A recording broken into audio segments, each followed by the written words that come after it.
আসসালামু আলাইকুম প্রিয় ভিউয়ার্স। আজকে আমি আপনাদের সামনে ত্রিভুজ নিয়ে আলোচনা করব। ত্রিভুজ তিনতল বিশিষ্ট ত্রিমাত্রিক একটি ক্ষেত্র। সাধারণভাবে আমরা সংজ্ঞায়িত করে থাকি এরকম: তিনটি বাহু দ্বারা আবদ্ধ ক্ষেত্রকে ত্রিভুজ বলে। ত্রিভুজের প্রথমত বা দৃশ্যত যেভাবেই বলি, 6টা অংশ আছে, 3টা বাহু, 3টা কোণ। বাহুভেদে ত্রিভুজ 3 প্রকার: সমবাহু ত্রিভুজ, যে ত্রিভুজের 3টা বাহু সমান; সমদ্বিবাহু ত্রিভুজ, যে ত্রিভুজের 2টা বাহু সমান; আর বিষমবাহু ত্রিভুজ, কোনো বাহুই সমান নয়। আর কোণ ভেদেও ত্রিভুজ 3 প্রকার: সমকোণী ত্রিভুজ, যে ত্রিভুজের একটি কোণ সমকোণ বা 90 ডিগ্রি, তাকে বলা হয় সমকোণী ত্রিভুজ। আর যে ত্রিভুজের একটি কোণ সূক্ষ্মকোণ বা 90 ডিগ্রির অপেক্ষা ছোট, সেটা সূক্ষ্মকোণী ত্রিভুজ। আর যে ত্রিভুজের একটি কোণ 90 ডিগ্রি অপেক্ষা বড়, তাকে বলা হয় স্থূলকোণী ত্রিভুজ।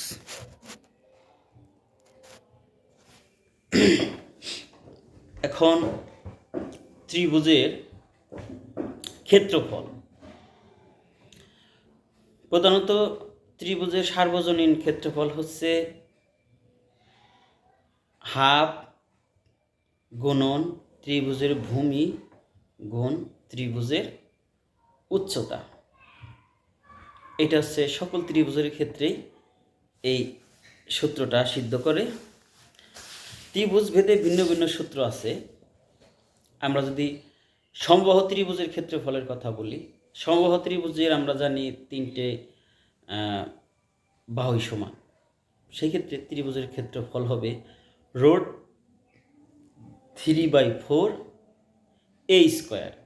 এখানে সমবাহু ত্রিভুজের প্রত্যেকটা বাহুর দৈর্ঘ্য যদি এ হয়, সেক্ষেত্রে সমবাহু ত্রিভুজের ক্ষেত্রফল, আবার বলছি, রোড 3/4 a স্কোয়ার। সমদ্বিবাহু ত্রিভুজের ক্ষেত্রফল হচ্ছে, যদি আমি সমদ্বিবাহু ত্রিভুজের 2টা বাহু সমান, যদি সমান বাহুর দৈর্ঘ্যকে আমি এ ধরি এবং ভূমিকে বি ধরি, সেক্ষেত্রে সমদ্বিবাহু ত্রিভুজের ক্ষেত্রফল হবে b/4 root over 4a square minus b square. বিষমবাহু ত্রিভুজ, যেক্ষেত্রে 3টা বাহুর মান ভিন্ন ভিন্ন, সেই বিষমবাহু ত্রিভুজের ক্ষেত্রফলের সূত্র হচ্ছে root over S into S minus A into S minus B into S minus C. এখানে এস দ্বারা ত্রিভুজের অর্ধ পরিসীমাকে বোঝানো হয়েছে। অর্ধ পরিসীমা হচ্ছে পরিসীমার অর্ধেক। ত্রিভুজের 3টা বাহুর যোগ ফলকে 2 দিয়ে ভাগ করলেই অর্ধ পরিসীমা পাওয়া যায়।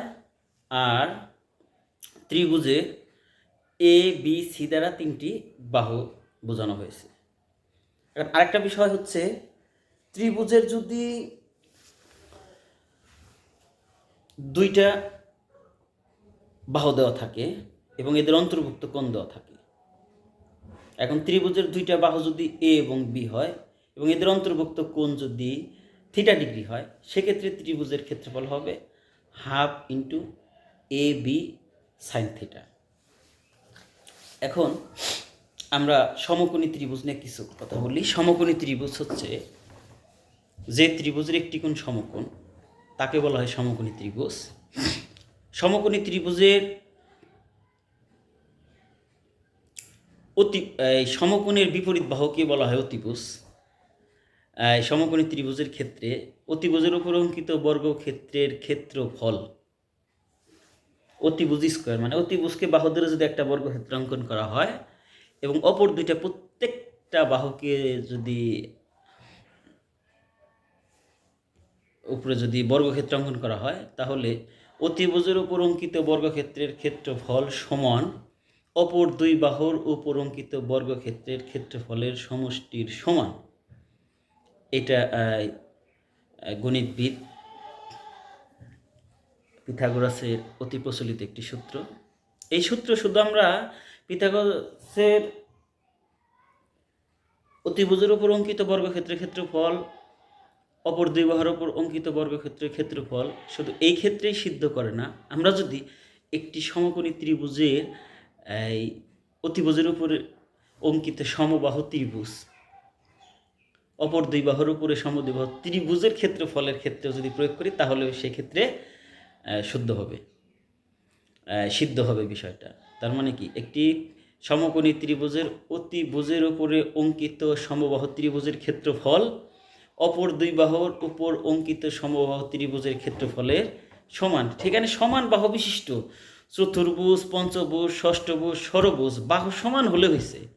সকল ক্ষেত্রেই সমকোণী ত্রিভুজের পিথাগোরাসের সেই উপপাদ্য সিদ্ধ করবে। একটি সমকোণী একটি ত্রিভুজের কোনো একটা বাহু বৃত্ত অন্তর্লিখিত কোনো ত্রিভুজের একটি বাহু যদি উক্ত বৃত্তের ব্যাস হয় তাহলে ওই ত্রিভুজটি অবশ্যই সমকোণী হবে, অবশ্যই সমকোণী হবে। ত্রিভুজের আরও কিছু কথা বলি আমরা। ত্রিভুজের তিনটি কোণের সমষ্টি, এটা প্রথমে বলা উচিত ছিল আমার।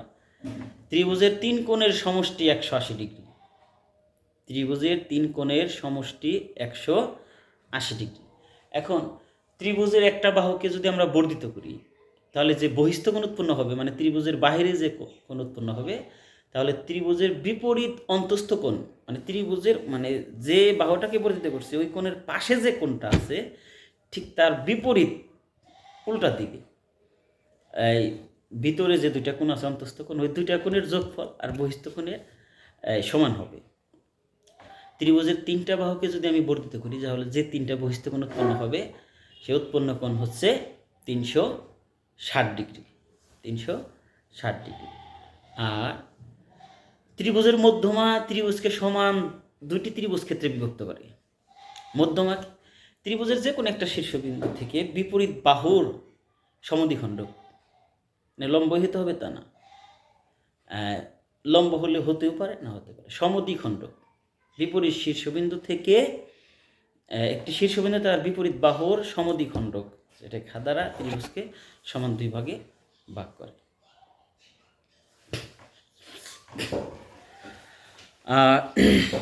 ত্রিভুজের আমরা সর্বসমতা নিয়ে একটু কথা বলবো এখন।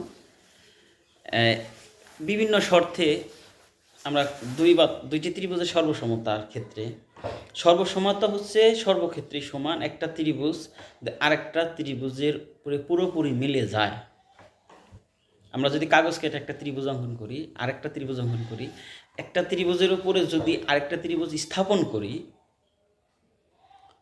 একটি ত্রিভুজ যদি অপর আরেকটি ত্রিভুজের সাথে পুরোপুরি মিলে যায় তাহলে এই ত্রিভুজ দুটাকে সর্বসম বলা হয়।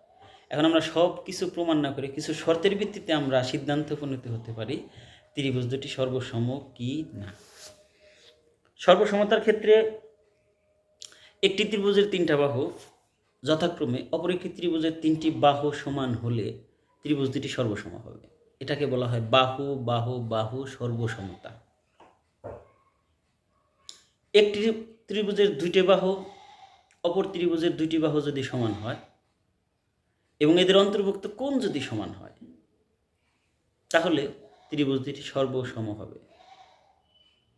এটাকে বলা হয় বাহু কোণ বাহু সর্বসমতা। একটি ত্রিভুজের তিনটি কোণ অপর ত্রিভুজের তিনটি কোণ সমান হলে ত্রিভুজ দুটি সর্বসম হবে না, সেক্ষেত্রে কমপক্ষে একটি বাহু সমান হতে হবে। একটি ত্রিভুজের তিনটি কোণ অপর ত্রিভুজের তিনটি কোণ এবং ত্রিভুজ দুটির একটি বাহু যদি সমান হয় ত্রিভুজ দুটি সর্বসম। সমকোণী ত্রিভুজের অতিভুজ এবং একটি বাহু সমান হলে ত্রিভুজ দুটি সর্বসম হবে। ত্রিভুজের এটা সমকোণী ত্রিভুজের বাহু কোণ উপপাদ্যর ক্ষেত্রে। সমকোণী ত্রিভুজের যদি অতিভুজ দেওয়া থাকে আমরা ত্রিভুজ অঙ্কন করতে পারি। একটি সমকোণী ত্রিভুজের অতিভুজ দেওয়া থাকলে ত্রিভুজ অঙ্কন করা সম্ভব। ত্রিভুজের দুইটি বাহু একটি কোণ দেওয়া থাকলে একটি ত্রিভুজ অঙ্কন করা সম্ভব। আবার ত্রিভুজ যে আমরা বলবো অন্তকেন্দ্র, পরিকেন্দ্র, ভরকেন্দ্র এবং লম্ববিন্দু নিয়ে আমরা কিছু কথা বলব। ত্রিভুজের ভরকেন্দ্র কিছুক্ষণ আগে আমি আপনাদের বলেছি এই মধ্যমা। ত্রিভুজের মধ্যমা ত্রয়ের, একটি ত্রিভুজের তিনটা মধ্যমা হতে পারে যেহেতু তিনটা শীর্ষবিন্দু আছে। ত্রিভুজের মধ্যমা ত্রয়ের সমবিন্দু মানে ত্রিভুজের তিনটা মধ্যমা অঙ্কন করলে মধ্যমা তিনটি যে বিন্দুতে মিলিত হয় ত্রিভুজের অভ্যন্তরে সেটাকে বলা হয় ত্রিভুজের ভরকেন্দ্র। আবার বলি, একটি ত্রিভুজের মধ্যমা ত্রয়ের সমবিন্দুকে বলা হয় ত্রিভুজের ভরকেন্দ্র। ত্রিভুজের অন্তকেন্দ্র, ত্রিভুজের তিনটা কোণের সমদ্বিখণ্ডক, তিনটি কোণের সমদ্বিখণ্ডক সমবিন্দু, অর্থাৎ ত্রিভুজের তিনটা কোণকে যদি আমরা সমদ্বিখণ্ডিত করি এবং এই সমদ্বিখণ্ডক সরলরেখাটা যদি বর্ধিত করি তাহলে এই তিনটা যে রেখা পাওয়া যাবে সেই রেখা যে বিন্দুতে মিলিত হবে সেটা হচ্ছে ত্রিভুজের অন্তকেন্দ্র। আর এই ত্রিভুজের অন্তকেন্দ্র হচ্ছে ত্রিভুজের অন্তর্বৃত্ত। ত্রিভুজের ভিতরে যদি আমরা অন্তর্বৃত্ত আঁকি তাহলে সেই অন্তর্বৃত্তের কেন্দ্র হবে সেই ত্রিভুজের অন্তকেন্দ্র। ত্রিভুজের পরিকেন্দ্র ও অন্তকেন্দ্র সম্পর্কে একটা কিছু বলি। একটি ত্রিভুজের ভিতরে যদি আমি বৃত্ত এমনভাবে বৃত্ত অঙ্কন করা হয় যে ত্রিভুজের যে পরিধি পরিসীমা, ত্রিভুজের পরিধি মানে রেখাটা ত্রিভুজ বৃত্তের রেখাটা ত্রিভুজের তিনটা বাহুকে স্পর্শ করবে, ত্রিভুজের তিনটা বাহু স্পর্শ করবে। আমি আবার বলছি, অন্তর্বৃত্ত কাকে বলে? একটি ত্রিভুজের ভিতরে যদি বৃত্ত এমনভাবে অঙ্কন করা হয় যে বৃত্তটি ত্রিভুজের তিনটা বাহুকে স্পর্শ করবে তাহলে সেটা হচ্ছে অন্তর্বৃত্ত। এখন পরিবৃত্ত হচ্ছে ত্রিভুজের ভিতরে মানে মধ্যে এমন একটা যদি আমরা ত্রিভুজ অঙ্কন করি যেটা ত্রিভুজের তিনটি শীর্ষবিন্দুকে স্পর্শ করবে সেটাকে বলা হয় পরিকেন্দ্র। সেই পরিকেন্দ্রর যে ত্রিভুজের যে পরিবৃত্তের যেটা কেন্দ্র সেটাকে বলা হয় পরিকেন্দ্র।